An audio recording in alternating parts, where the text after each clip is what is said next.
तर विधानसभा अध्यक्ष असल्याचा नार्वेकरांना विसर पडलेला आहे असा निशाणा राऊतांनी लगावलेला होता, ज्यावर आता राहुल नार्वेकर यांनी पलटवार केलेला आहे।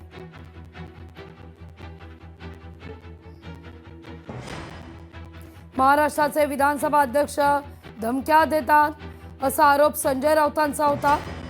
कमळाबाईचं उपर्ण घालून अध्यक्ष राजकीय कार्यक्रमात जातात अशी देखील टीका या ठिकाणी करण्यात आलेली होती, ज्यावर आता नार्वेकरांनी देखील प्रत्युत्तर दिलंय।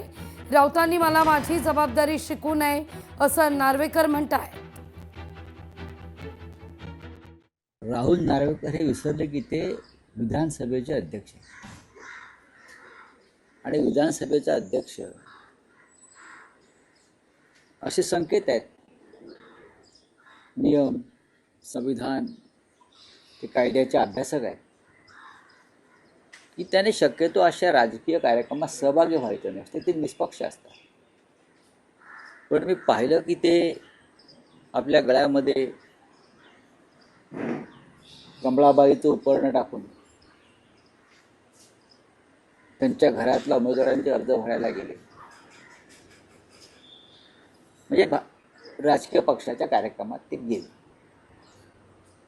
आता हा धमक्याचा विषय आला, विधानसभा अध्यक्ष महाराष्ट्राच्या धमक्या देतो विरोधी उमेदवारांना, दबाव आणतो प्रशासनावर।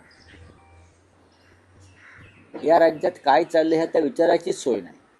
मला अशीच अपेक्षा होती संजय राऊतांकडनं आणि उद्धव बाळासाहेब ठाकरे गटाकडनं।